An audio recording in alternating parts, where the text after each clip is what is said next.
Hi, good morning, everyone. I'll set the context quickly for the discussion. Traditionally, brands have advertised on mainstream media. So media has aggregated, assembled audiences, whether publishers or broadcasters, and advertisers have advertised on those media, right? With the coming of social media, brands are speaking with their own voice and speaking with consumers directly. Just two examples I would like to bring up. One is there have been brands which have been trying to speak to consumers directly in a what I would call non-advertising way before. Amul is the best example that I can think of because you did not have social media that you could share, the ad with, but you talked about it. You might take a picture and send it to somebody. Did you see this one? I saw it on Marine Drive, that kind of thing. So Amul was one which was creating content which is talking about more than the product, okay, for decades before this. And the other one I would bring up is Amazon Prime Video, because in 2005, they started a service, and which at that time, I remember, seemed totally outlandish. I mean, there was a sense of what are these guys doing, They're an e-com platform, and they're creating video, trying to create subscribers, and basically turning e-commerce into a subscription service. So there are two examples which are from before social media, but now we'll talk about brands in the current context. By the way, there is this piece of technology lying on your desk. It's a red and green card, and I'm sure even the hopelessly tech-enabled people will be able to handle this. Could you just show me your card, please? I have a question for you. Yeah, okay.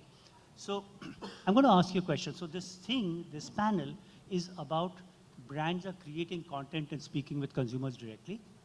How far should they go in the process, especially in the context of video, right? How deep should they go into this? So the question I'm going to ask you is that does it seem to you that only large brands should play the game of consistent content creation? So if you think only large brands can afford to play that game, please show me green. If you think, no, this is not true, then show me red. Wow, it's all red. So everybody thinks that this is not a game to be played only by large brands. Fabulous, that's very good. Okay, are you surprised by this? Actually not. None, you're not surprised. Okay, so Akshay, would you like to start? So I'm going to request the panelists to just speak for a minute about how they see this. How far should brands go in the process of content creation, especially in the context of video? Okay? Absolutely. Yeah, so opening remarks, please. Awesome, thanks for setting the context. I think it's a very important conversation that needs to be had, especially because of the number of brands who are sort of, creating their profiles and their presence on the platforms. And, again, I work with a plethora of brands across the categories and across the board. When we talk about the creator mindset, right? When you talk about a content creator mindset, it typically means someone who's creating a lot of content at a high frequency, is probably utilizing all the different kind of formats available to create the content as well, and is being relevant to the end audience, because eventually, you want to be relevant in whatever you're saying. We're always in this flux saying, should I create a lot of content, or should I put out one piece of good content and promote it effectively to the right kind of audience to get enough eyeballs and get enough engagement and get enough of interaction from there?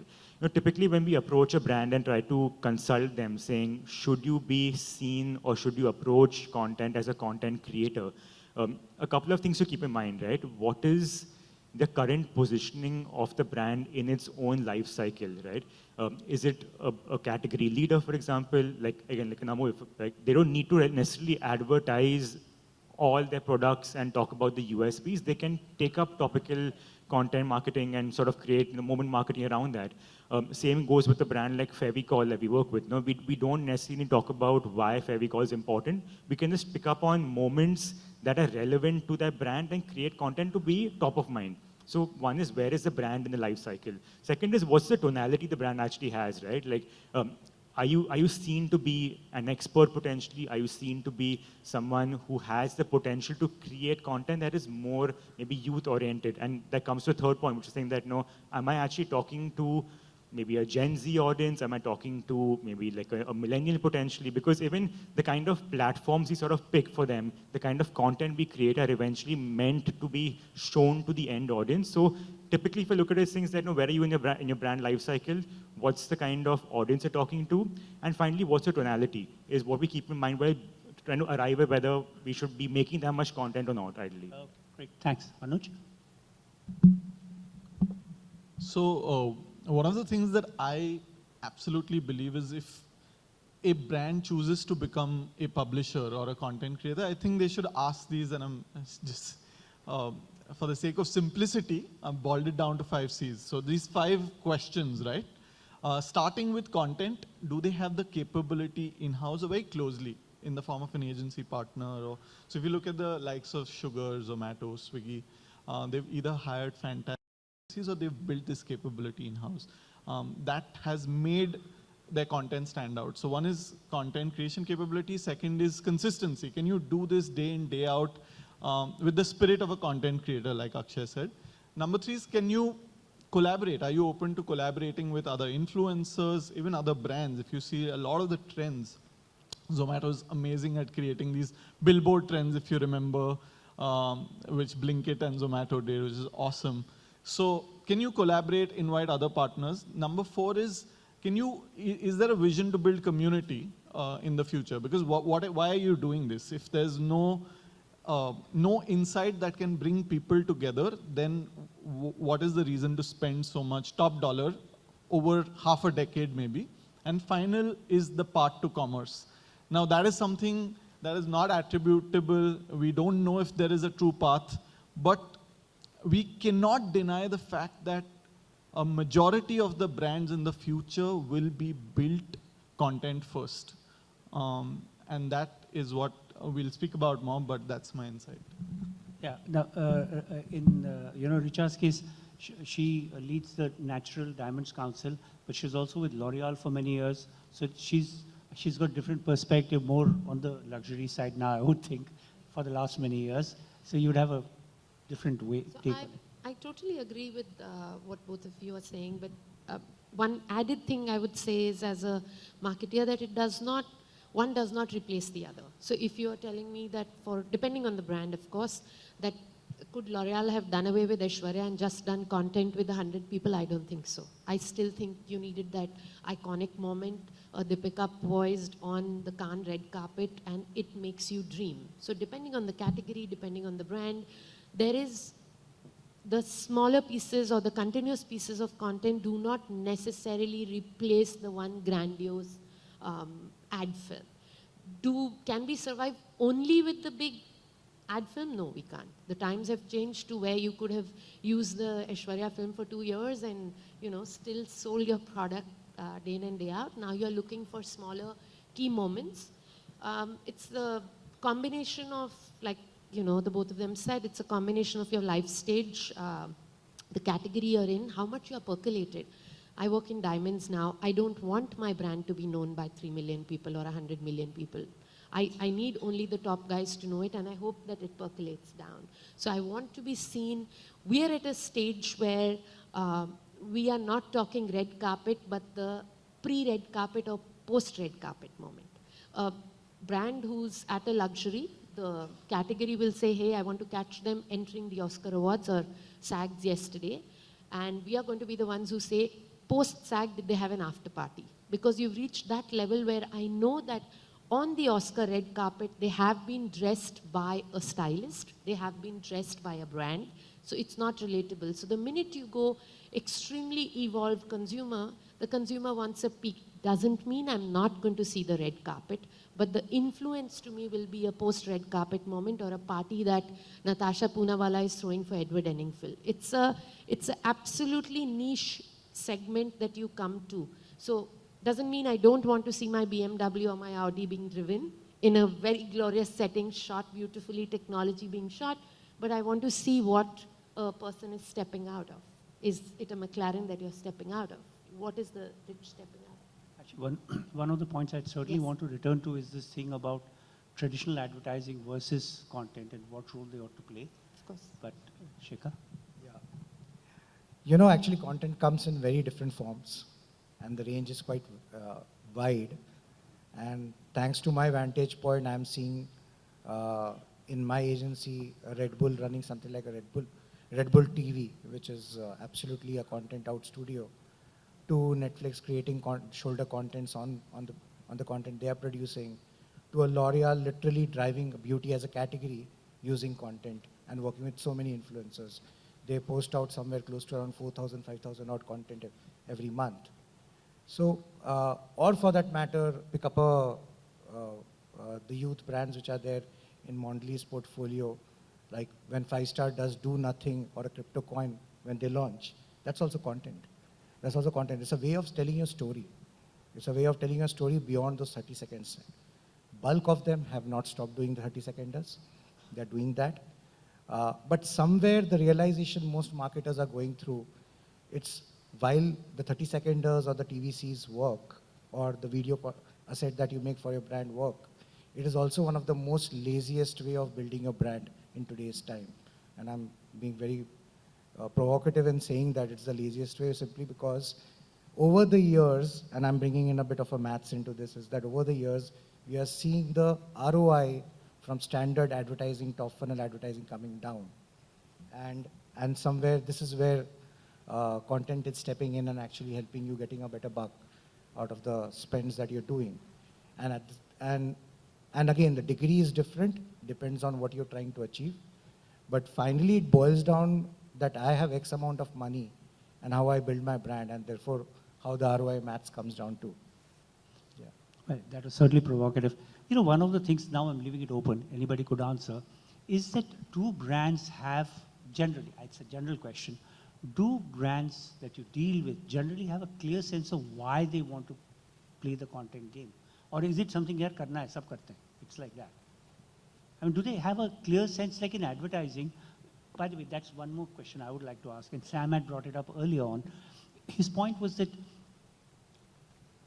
you know, digital is great for frequency, high frequency, reach, right? But when it comes to building a brand, or is it, so he was just asking, when we were talking outside, is it getting very ROI driven in terms of sales, especially? Because the equity that, you know, a lot of the money that comes in for the people who will play the content game is also VC money. Okay, so in the sense, VC money is not very patient money. Okay, so I mean, they want returns quickly. So brand awareness, the normal tests for brands are less important to them than actually selling.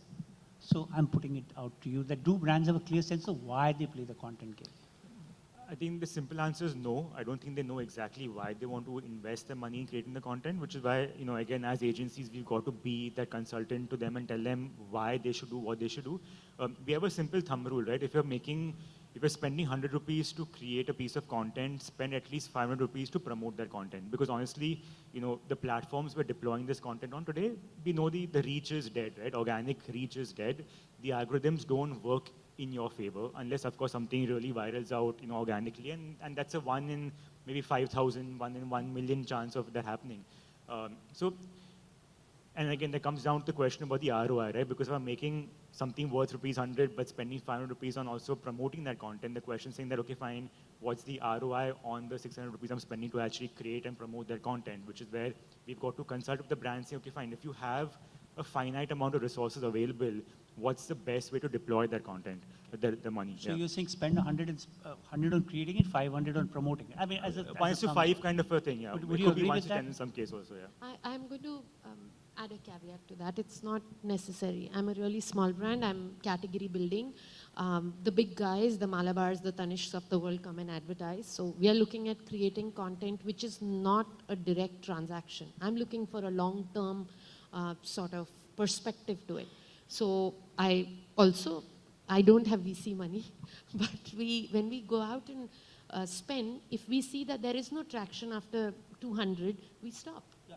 Because there's only so much, that's the beauty of the digital content or video content, that if you see that the engagement is of a particular kind and it's not responding, so while yes, idealistically yes, we are also looking at saying that we could have a second burst. The consumer sees it today. If I go and show her the same thing 3 months later, even as a piece of content, assuming that what I created was not very topical or tactical, I can afford to push it again. Okay. And depends on the topic again, but you do a lot of content which is, linking to sale, for instance, or the last mile. We don't have a call to action. If we are building content on sustainability or you're building content, we want 100 to 1,000 because you're not going to change the topic behind. It's not going to change because the person speaking is going to add some substantial sure, amount of value to it. So, on the, I think 100 to 500 was, I think, you're just trying to make a point. Yeah. So one thing I would like to ask is to carry on further.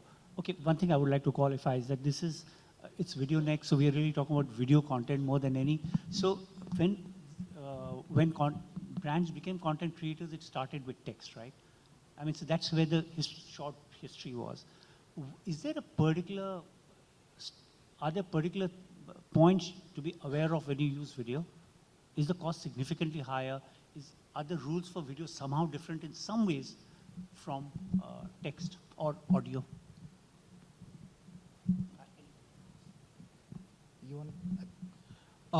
So one of the things that, we are called Terribly Tiny Tales, we're a storytelling company, and one of the advantages of video and this ROI challenge that we've been able to address with brands is if you approach with a story/IP first, right? One of very popular shows is called Butterflies. It's on YouTube, 7-8 minute episodes. We cast some really nice faces. And so we're able to tell a story. The story invites great talent at lower than market cost because they're drawn to the story. The insight is the brand's insight, which is what the story is built on.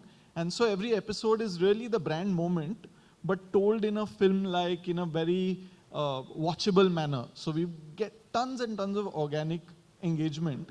All of us also remember Swiggy through, I think, AIB videos. If we watched, there's a recall with AIB videos. So what I'm trying to say is that with video, you have the ability to not just look at it with an ad lens. You can create something memorable, which then, with this talent promoting the video organically on their Instagram with Insta stories, you get the influencer campaign happening at a much lower cost. And so the brand therefore pays not even advertising production expenses.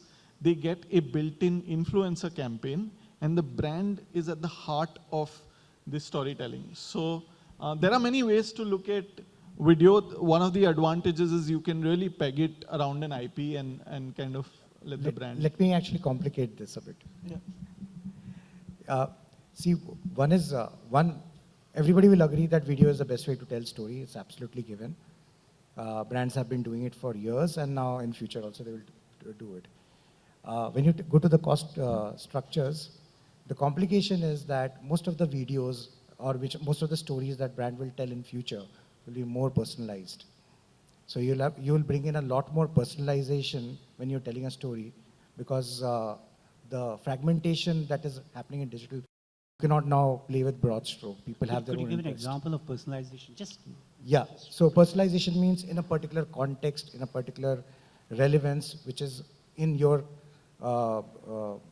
context, it is more relevant to you. That's how you tell the story. So I was actually coming to the perfect example. When we did the Cadbury Celebrations campaign, Shah Rukh Khan, my ad, and I'm sure most of you would have in some form came across it. Now think about it. Yeah, there is a Shah Rukh Khan, obviously his cost comes in. There's a massive, amazing production cost that goes behind shooting a TVC with Shah Rukh Khan, and it almost looks like a TVC, right? But for the person who's watching, it is absolutely one-to-one. It's about the relevant store which is next to his home. Yeah, so, and that's where the tech comes in. So the lot of problems of cost, and somebody was talking about an AI which can actually dub it in the voice just before this panel. We technically used an AI engine to do that for us, where Shah Rukh was able to take names of the stores nearby, and also giving the power to the dealers to create their own version of the ad. So point is that now imagine in 5 years back, it was impossible to pull it off by pure cost angle. Today, it's actually a jiffy. You will not even realize. So Between- these are all happening. Between the time that that commercial came out, which was maybe 2 years back, and today, if you leave Shah Rukh Khan's cost aside for a minute, which may have doubled meanwhile, Yeah. has the cost of actually, from a tech point of view, would it have dropped or would it Yeah, be the in same? fact, it's very interesting you're talking about. The first year when we did it on text-based. It was actually a text-based personalization, not just a Cadbury ad in season 1, when we had done it. In 2020 we had done, 2021 we had done it. Sorry, 2020 we had done it. 2021 is when we added Shah Rukh Khan into that engine. So first it started with text, then into video. But honestly, the cost of the tech is very, very low, even on the first year when we did it. And obviously, what we are predicting is that that kind of a tech will, in future, will be embedded inside a DCO or inside any of the programmatic platforms for video people use or advertisers use. So imagine then almost it will be free Wow. to everyone. And that's something. So, you know, we have only a few minutes left. Could we try to create for the audience a set of things, a set of rules that perhaps brands ought to watch out for before they consider, I mean, doing a serious content play? I mean, something long term. So, Akshay, one of your point was something about the stage in the The life stage cycle. the brand is in, yeah, So absolutely. could you there's just a narrative. give me in a sentence or two, what is the point?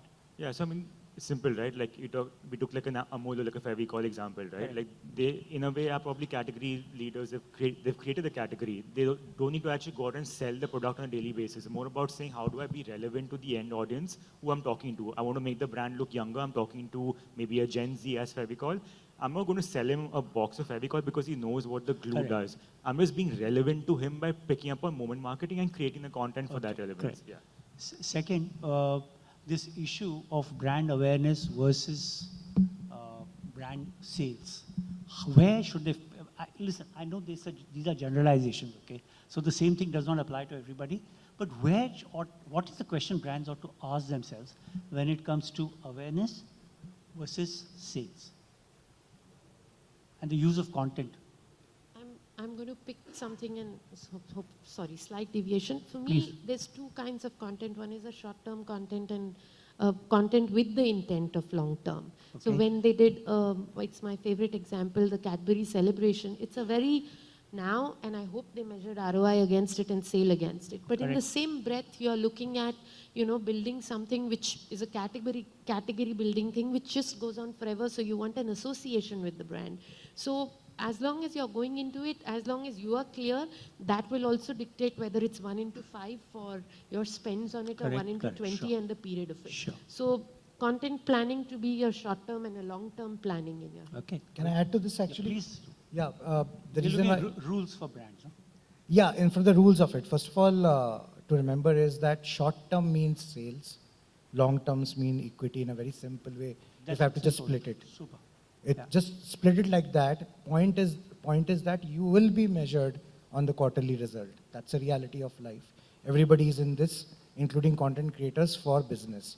So you will be measured quarterly and in long term on equity. Both are measurable. And the point is that, like we went back to Shah Rukh Bhai ad when we did, or before that, it definitely delivered sales for the brand because that's the only campaign they did during Diwali, and the brand gets more than 50% of the business during Diwali. So that's the stake, which is there always. Did it do wonders to the equity? Absolutely yes, because it's just suddenly means today the brand is one of the most recalled brand. So, one of the questions I'd like to ask is, I had asked earlier and the audience said no. I think the content is a game to be played by all brands, not just large ones. But small brands have limitations, and they have enormous pressure. I mean, I think the thing of survival is always very strong. You don't sell enough one month, you've got a problem with the cash flow next month. It's like that. What would you say for small brands? Is there something specially they ought to watch out for, especially in video? Yeah, I think we call ourselves a small brand. We ourselves are a small brand. And I think I want to call back to that majority red, which, everyone does think that every kind of brand can build content today. And if you look at modern brands, right, we speak a lot about legacy brands, but you look at the startups that are getting built today. You look at an Ankur Warikoo story, you look at a Physics Wala story, you look at some of the most breakout stories, and they are being built distribution first, which is the founders themselves or the core team themselves are creating the content. So it's literally starting growth school, web hub, right? So they're all Varun Maya with scenes, and you've seen so many startup founders saying, hey, look, content and distribution is how we build brand today because we cannot afford any other media. But I think, was it And Akshay? I don't know who, one of you brought it up, which is that everybody does not have it in their DNA. Every founder can't do it. Don't you think? Richa, what do you think? It's also, I think, a life stage. I start with WebHub or any one brand that you pick up, you know your brand best. But there is a certain level to it, right? After that, you need that external expertise, the efficiencies. What Schbang can bring to me, I cannot create myself. Or what a Wavemaker brings to me is not something, it's not like Cadbury doesn't have the wherewithal or the team. Correct. But the expertise, the functional expertise beyond a point, you will step out. So there are some things which are core to you, you know best, product being one. I'm assuming that it's across all, the small or big. You will know better than any partner. But step up and they'll know AI better than I will, or they will know. So I think you have an inflection point in the brand's journey where you need to step out and say, hey, I need to collaborate, which is what, he said that collaboration, you have to be ready to collaborate and that you need to know where. I would like to add, when you said, what is different, what we do wrong or what brands do wrong when we are working with is that a category, you see your brand and whatever your life stage, everybody does the same thing. So at content, you start to see a plug. All agencies also give you the same recommendations. And your starting point is, this brand did this. We have an idea, which is slightly more creative, more cheekier or funnier. But the fact is that the consumer is too evolved and they remember the last 5. So, as long as you know where you stand and hence your example, that Okay. it has to be slightly We've kind of run out of time. Yeah. Sorry. Before time up, last piece, I just wanted to say that he asked, when you all showed the red card, and he asked me, are you surprised? I said no. But I just wanted to add that I was not surprised because most of the time we are unsure. And that's what the red means. Honestly, be very, very choiceful about when you want to step into this arena because it's a commitment. It's a long-term commitment. So, Okay. Thank you so much, everyone. We could have gone on for a long time. And thank you, audience. Sorry I couldn't, no time for questions.